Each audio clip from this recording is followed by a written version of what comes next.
Halo sahabat data, selamat datang di Pemantik, Pemandu Statistik episode 1 Podcast BPS Provinsi Papua untuk sahabat data semua. Dalam podcast ini kita akan membahas statistik dengan asik. Sebelumnya, perkenalkan nama saya Wiwin. Hari ini sahabat data saya tidak sendiri nih. Saya bersama dengan narasumber spesial kita yang diundang di episode sebelumnya. Ini karena kita kangen nih Pak, kita jadinya ngundang Bapak lagi. Terima kasih Mbak Wiwin ya. Iya. Luar biasa ini Mbak. Oke. Tapi sebelumnya karena Bapak narasumber spesial saya punya pantun nih buat Bapak. Asik. Boleh ya, teman-teman di sini boleh dong dibantu. Cakepnya ya. Oke. Pagi hari memetik tomat. Cakep. Memetiknya di kebun paman. Artinya Kuucapkan salam hormat untuk Pak Sugi yang rupawan. ada kaca. Oke, selamat siang Pak Sugi, selamat Jadi datang. pengen ngaca saya ini. Aduh, Pak. Dibilang cakep. Oke Pak, senang nih Pak berjumpa dengan Pak Sugi lagi dalam episode kali ini. Sahabat data, sebelum kita berbincang lebih lanjut nih dengan Pak Sugi, ada baiknya saya memperkenalkan Pak Sugi sebagai pemandu statistik kita pada hari ini. Sahabat data, Pak Sugi ini merupakan statistisi ahli media di Badan Pusat Statistik Provinsi Papua. Beliau juga merupakan ketua tim Statistik Ekonomi Distribusi Provinsi Papua. Betul ya Pak ya? Betul. Oke. Sudah berapa lama nih Pak kira-kira di BPS? Baru sih Mbak, belum lama. Iya. Baru 23 tahun. Waduh Pak. Tahu sekali Pak sama Dela. Ini perlu dicontoh di Pak Kode Sugi. ini Mbak, kode. Oh kode. Ibu pimpinan mohon izin bisa didengarkan ya. Tapi ngomong-ngomong tadi namanya kok apa? Romantik ya? Iya Pak. Pemantik. Iya. Kayak beda gitu loh dengan sebelumnya. Oh, Sebelumnya iya. namanya Bantai kalau nggak salah. Oh, Bincang santai statistik. Betul sih Pak. Jadi ini nih program baru BPS Provinsi Papua untuk memantik kegiatan-kegiatan selanjutnya nih di BPS Provinsi Papua. Oh, siap. Lebih menarik namanya. Iya betul Pak. Oke, sahabat data, sebelumnya saya juga mengucapkan selamat menunaikan ibadah puasa ya Pak ya. Terima kasih Mbak. Ya, mudah-mudahan lancar nih Pak puasanya. Alhamdulillah masih tuntas. Oke, wah mudah-mudahan sampai akhir itu bisa sampai akhir ya Pak ya. Insyaallah. Oke, ngomong-ngomong soal puasa nih Pak. Kita kan udah lagi masuk bulan Ramadan nih Pak, dan kita tahu sendiri bahwa harga-harga barang ini lagi pada naik nih Pak. Nah gitu biasanya kan kita kenal disebut dengan inflasi. Mungkin banyak nih sahabat data yang nggak paham ya Pak ya soal inflasi itu sebenarnya apa sih Pak. Nah ini kan kebetulan kan Bapak ini kan kayaknya cocok nih Pak. Bapak kan ada di tim statistik ekonomi distribusi, dan Bapak kan memang juga menangani secara khusus kan ya Pak ya inflasi di Papua ini. Yeah. Kira-kira Bapak bisa memberikan mungkin gambaran buat teman-teman sahabat data di rumah, apa sih Pak sebenarnya inflasi itu? Iya, terkait dengan inflasi sebenarnya tadi Mbak sudah sampaikan juga tuh inflasi kenaikan harga gitu ya. Tapi karena kita tinggal di Indonesia, kita kan menggunakan bahasa Indonesia gitu ya. Iya. Jadi mungkin terkait penjelasan inflasi ini saya ingin menyampaikan konsep inflasi berdasarkan KBBI, Kamus Besar Bahasa Indonesia gitu ya. Karena kita harus cinta nih sama kamus kita nih. Betul tuh Pak. Jadi berdasarkan KBBI itu inflasi adalah kemerosotan nilai uang kertas karena banyaknya dan cepatnya uang beredar yang mengakibatkan harga-harga naik. Jadi gampangannya gini Mbak, semakin banyak uang yang beredar di masyarakat, sedangkan barang-barangnya tetap, maka dengan sendirinya barang akan naik. Contohnya kayak sekarang di Ramadan nih. Di Ramadan ini kan ada THR, ada apa kalau PNS itu THR dengan kinerja ya, bonus-bonus gitu. Iya, Itu kan masyarakat jadi punya banyak uang nih. Sedangkan barang-barang tersedia terbatas, akhirnya masyarakat berbondong-bondong untuk beli barang sehingga barang jadi naik harganya. Oh gitu ya Pak. Tapi berarti juga mungkin sama kali ya Pak pengertiannya dengan misalnya di tahun 2021 tuh kita bisa dengan 20.000 tuh beli 3 jenis barang nih Pak. Misalnya tahu, tempe, sama telur. Tapi di 2024 mungkin kita hanya bisa belinya tahu sama telur aja nih. Iya, Mungkin betul. sama seperti Jadi itu. sama. Jadi inflasi kaitannya dengan nilai real rupiah gitu ya, nilai mata uang rupiah. Kalau dulu pada saat saya SD itu kita beli tahu tempe mungkin harganya cuma 5 rupiah, 10 rupiah. Sekarang sudah sampai 2.000 gitu kan. Jadi dengan ada inflasi nilai real rupiahnya jadi berkurang. Tapi ini sebenarnya menandakan bahwa ekonomi di suatu daerah itu makin bagus, Mbak. Karena kalau tidak ada inflasi, tidak ada pergerakan, ya menandakan bahwa ekonomi di suatu daerah nggak bagus. Oh, Kayak gitu. misal harga barang-barang turun gitu, terjadi deflasi. Itu mengindikasikan bahwa di daerah itu sedang lesu ekonominya. Jadi sebenarnya nih lebih baik mana sih Pak, deflasi atau inflasi? Iya, kalau ngomongin lebih baik mana, mungkin gambar yang pas begini, Pak. Inflasi itu seperti tekanan darah. Kalau terlalu tinggi orang jadi pusing gitu kan. Tapi kalau darahnya rendah itu jadi lemes gitu lah. Oh gitu ya. Orang jadi lemes gitu. Jadi inflasi juga sama. Kalau inflasi terlalu tinggi itu akan mengganggu perekonomian suatu daerah gitu. Sebaliknya kalau ekonomi terlalu rendah itu banyak produsen banyak yang gulung tikar yang pada akhirnya nanti akan menyebabkan pemutusan PHK dan segala macam. Jadi inflasi yang bagus adalah inflasi yang rendah dan terkendali. Bank Indonesia selaku pengendali moneter di Indonesia gitu ya, bank sentral itu menargetkan inflasi itu sekitar 2,5% plus minus 1 gitu. Jadi bisa 3,5 maupun 1,5. Kalau di antara situ inflasi masih terkendali dan itu masih dibilang bagus untuk pertumbuhan ekonomi suatu daerah. Oke, berarti memang sebenarnya inflasi itu dampaknya sangat besar ya Pak ya untuk perekonomian di daerah. Tadi sebenarnya Bapak juga sudah sempat menjelaskan beberapa poin ya Pak terkait inflasi itu sendiri itu disebabkan karena apa? Mungkin boleh ada nggak sih Pak faktor-faktor lain yang menyebabkan inflasi sendiri itu di daerah selain faktor-faktor yang tadi Pak? Sebenarnya banyak sekali yang menyebabkan inflasi ya. Cuma kalau kita gabungkan secara besar ada 2 faktor, Mbak. Jadi yang pertama dari si permintaan demand pull dan yang kedua dari sisi penawaran atau cost push gitu ya. Kalau dari si permintaan ini artinya semakin banyak permintaan suatu barang, sedangkan barang itu terbatas, maka dengan sendirinya barang itu akan naik gitu. Misal kayak sekarang nih hari raya nih, hari raya orang pada rame-rame cari baju misalkan, gitu kan. Itu kan kalau baju yang terbatas nanti harga baju akan naik. Naik gitu ya. Oke, berarti terus kalau dari segi permintaan, dari segi cost pull penyediaan gitu, penawaran gitu, cost pull itu inflasi terjadi kalau biaya-biaya produksi makin mahal. Contohnya mungkin yang gampang gitu kan. Kita kan biasa makan tempe nih, Mbak nih. Tempe itu produksinya dari bahannya kan dari kedelai ya. Kalau harga kedelainya makin mahal ya otomatis tempe juga akan naik harganya. Betul. Kenaikan biaya produksi ini banyak faktor sebenarnya. Ada karena mungkin karena terhambatnya distribusi, jadi barang-barang yang kita butuhkan tapi berasal bukan dari daerah kita, mungkin dari luar Papua gitu kan. Karena terhambatnya distribusi nyampe ke Papua menyebabkan barang mahal. Atau mungkin karena force majeure. Force majeure itu kalau ada bencana kayak sekarang nih, ada perang Rusia Ukraina gitu ya. Walaupun di sana itu banyak gandum gitu kan, tapi karena lagi perang distribusi ke Indonesia terganggu, jadi gandum jadi naik gitu. Dan lainnya lah, banyak faktor sebenarnya. Banyak faktor ya Pak. Berarti tapi sebenarnya memang mungkin kita perlu tambah sesi lagi nih Pak. Kalau misalnya lihat saya tanya sedikit lagi nih Pak. Kalau di BPS sendiri tuh kan mungkin sahabat data mungkin di rumah juga bingung ya Pak ya.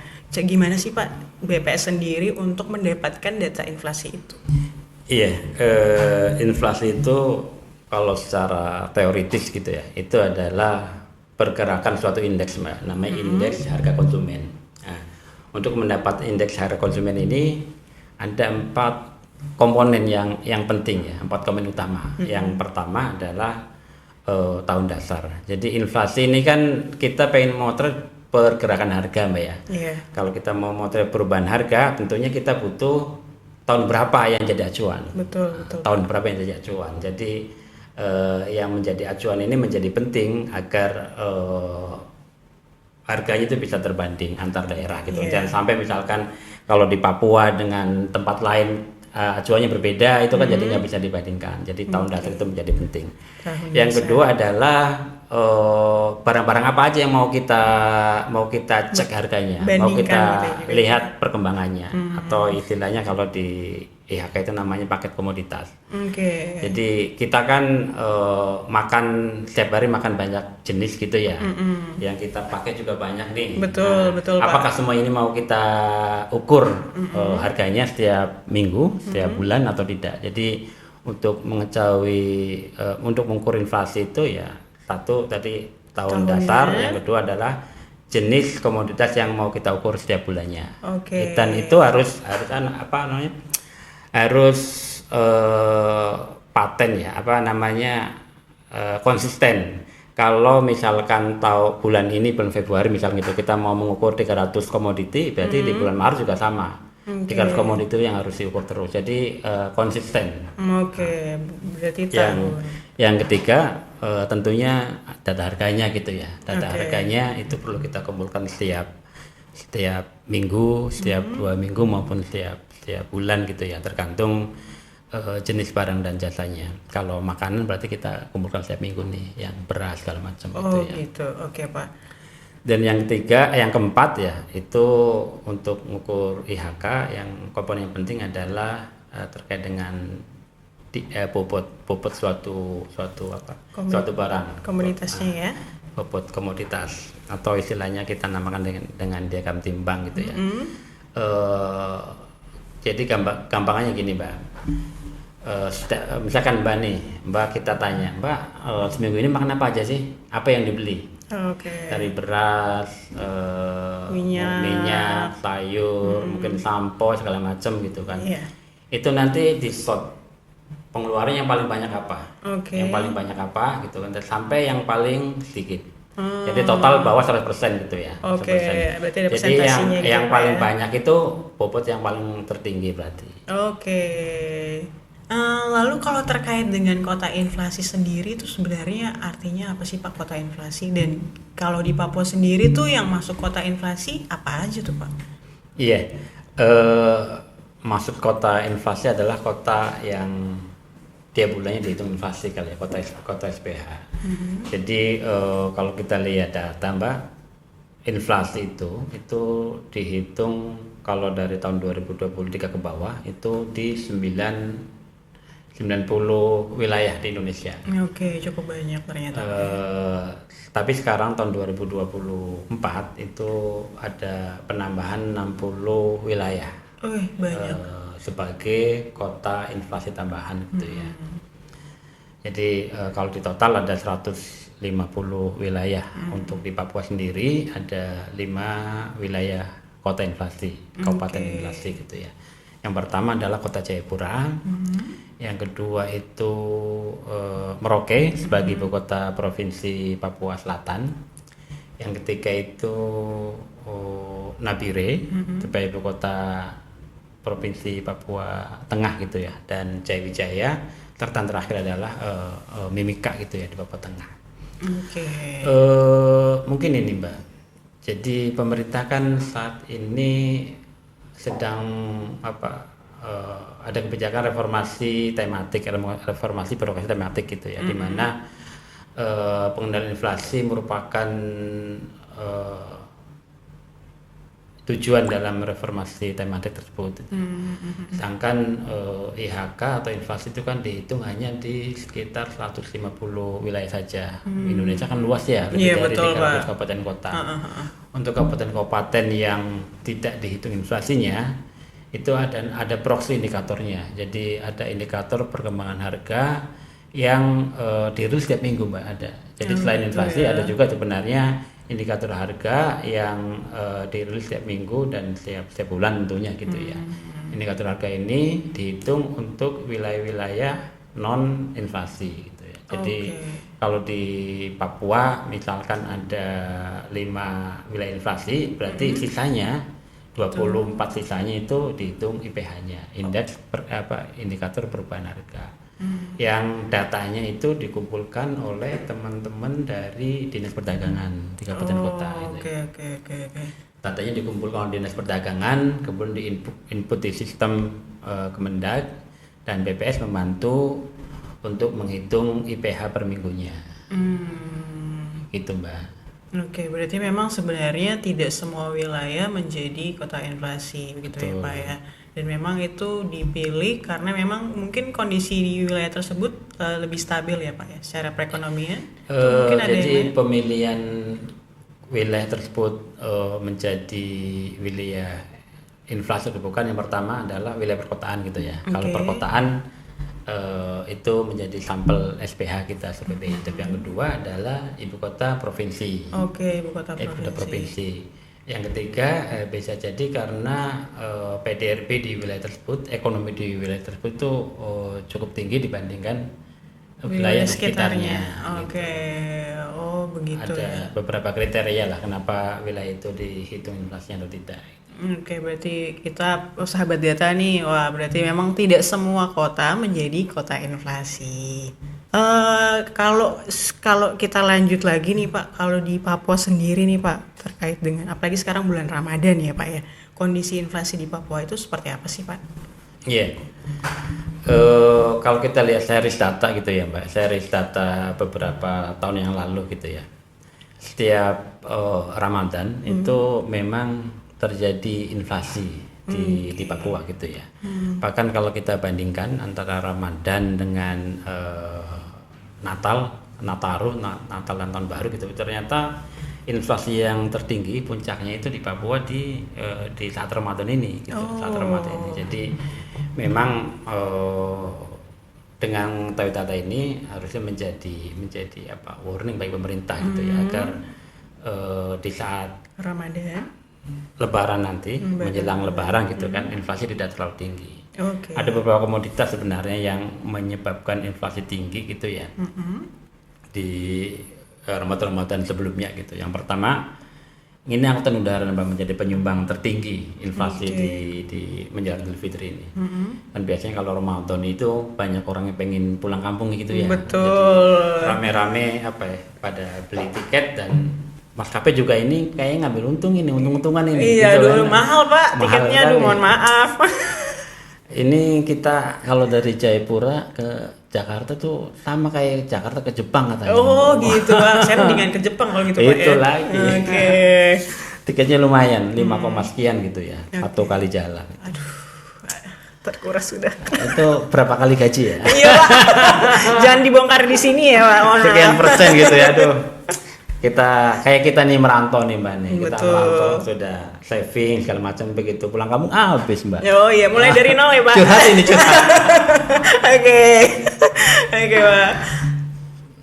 Itu Mbak. Jadi selain angkutan udara gitu ya, yang biasa naik itu beras gitu. Beras juga lumayan bobotnya tinggi, dan sekarang juga harga beras Lumayan mahal Pak sekarang. mahal nih. gitu kan. Iya betul.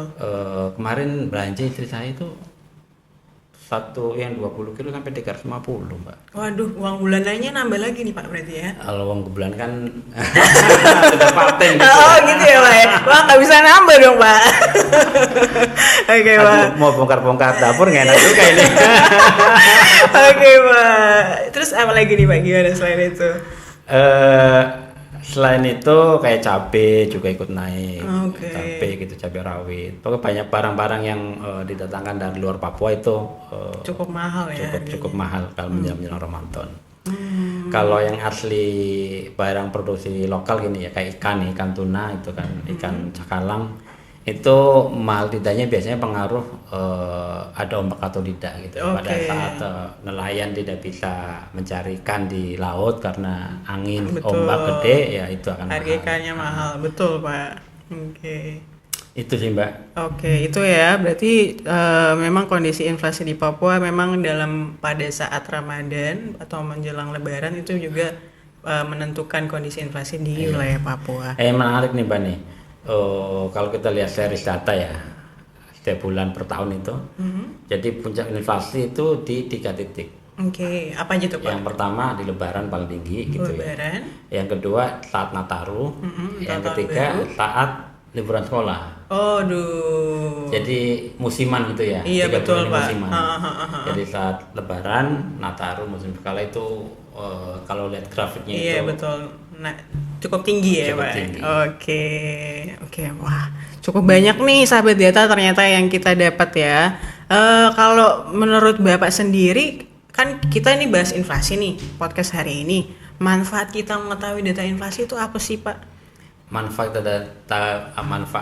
mengetahui dari inflasi. Iya. Jadi kalau di luar sana nih Mani, inflasi itu biasanya dijadikan apa sih ukuran untuk meningkatkan take home pay, gaji kita gitu kan. Oke. Karena kalau harga-harga barang naik, gaji kita tetap dan daya beli kita akan turun gitu ya. Sehingga kalau nggak salah di BI ya, di BI itu gajinya sudah inflasi. Kalau inflasi udah naik, gajinya naik gitu. Oh gitu, wah enak. Terus Kita, Pak?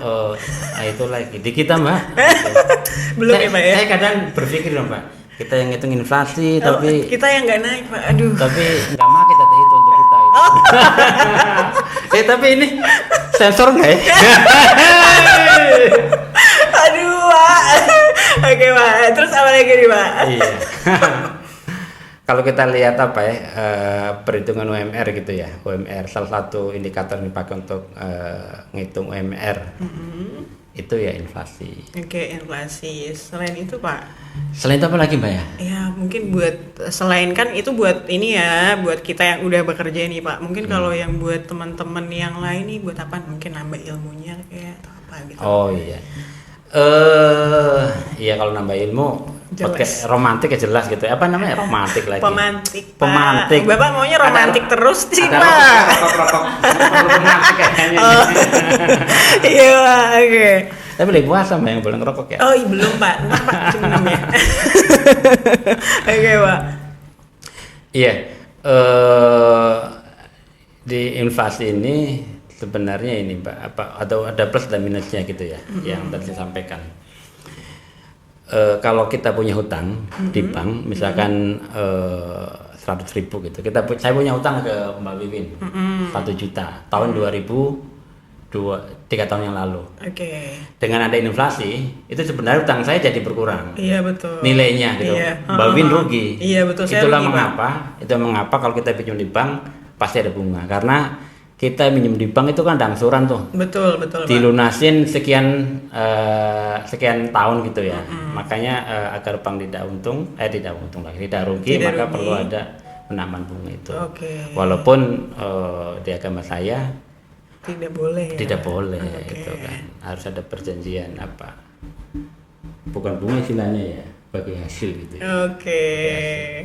Itu aja nih Pak. Oh, berarti saya perlu nih untuk teman-teman saya yang minjem uang, berarti memang saya perlu kasih bunga nih, mohon maaf nih teman-teman. Ini masalah saya juga nih Mbak terkait pinjam meminjam. Waduh Pak. Saya itu biasanya kalau meminjamkan uang, saya nggak bisa nggak enak kalau mau nagih gitu loh. Waduh, jangan dong Pak. Gimana nih Mbak? Bisa di sini Pak. Oh salah ya. Hai teman-teman, jangan lupa ya. Iya, Pak. Oke Pak, jangan kayak gitu. Oke Pak, tapi ini nih kalau sahabat data nih kita mau mendapatkan data inflasi itu sendiri gimana sih Pak caranya? Boleh dong untuk sahabat data di rumah. Iya, sahabat dan sekalian, jadi data-data yang dirilis BPS termasuk inflasi ya. Inflasi itu kita rilis setiap tanggal 1 gitu ya. Jadi tanggal 1 April nanti kita rilis inflasi di bulan Maret gitu ya. Jadi lag-nya sehari aja berarti ya. Iya. Inflasi Maret dirilis di 1 April. Oke, gitu. setiap awal bulan. Itu berarti ya, bisa diakses di web di sini nih. Oke, papua.bps.go.id. Papua.bps.go.id. Nanti muncul nggak ya? Mudah-mudahan muncul ya, teman-teman. Iya. Oh, berarti Gitu, bisa Mbak. diakses di web dan inflasi itu dirilis setiap awal bulan nih, Pak. Setiap awal bulan. Oke. Kalau awal bulan tanggal 1-nya itu jatuh di hari Sabtu atau Minggu, berarti ya kita rilis di tanggal 3-nya. Oke, di hari kerjanya Hari ya, Pak kerjanya. ya. Oke. Wah, sahabat data, setelah mendengarkan podcast kita hari ini, ternyata banyak manfaat ya yang kita dapat. Jadi kita mungkin akan lebih aware nih Pak nih dengan perilaku konsumtif kita. Jadi kita tidak akan mungkin tidak akan berperilaku berlebihan soal perilaku konsumtif kita ya Pak ya. Iya, setuju. Supaya mungkin harga juga tetap terjaga toh Pak ya. Sebagai penutup nih, mungkin ada tambahan nggak nih Pak dari Bapak? Mungkin saya nambahnya ini Pak. Untuk saya pribadi gitu ya, saya introspeksi ke diri saya ini Mbak. Jadi inflasi kan kaitannya dengan nilai real rupiah gitu ya. Jadi kalau inflasi tinggi, sebenarnya nominal rupiah kita jadi makin berkurang nilai realnya. Jadi sahabat data sekalian, kalau punya uang banyak jangan semua ditabung. Rugi kalau semua ditabung. Kenapa? Karena besarnya bunga bank itu lebih kecil dari inflasi biasanya. Jadi baiknya teman-teman punya standar cash flow yang dibutuhkan. Misal saya itu cash flow-nya 1 bulan mungkin 30 juta. Jadi tabungan saya misalkan gitu kan. Yang ready di bank itu cuma 30 juta. Kalau saya punya lebih 100 misalkan ya sisanya harus saya investasikan. Baik itu ke sektor real gitu kan maupun ke saham atau yang lainnya gitu kan. Jadi emas mungkin juga emas ya, gitu betul. Emas betul Mbak. Emas itu kan nilainya tetap konstan gitu ya. Tidak terkena inflasi. Jadi itu aja Mbak dari saya. Jadi teman-teman jangan kalau punya uang jangan semuanya ditabung. Harus ada yang diinvestasikan. Betul Pak. Yang apa namanya? Yang low apa sih kalau low ya? Yang apa Mbak? Low risk. Sedikit. Yang low risk itu emas memang. Emas. Kalau properti ya lebih bagus lagi. Gitu. Waduh. Apalagi nih bocoran nih Mbak, bocoran Mbak. Apa Pak? Bocoran. Jadi kalau kita lihat data SBH gitu ya, data SBH ternyata bobot rumah, bobot sewa kontrak di Jaipur itu paling tinggi di antara komoditas lain.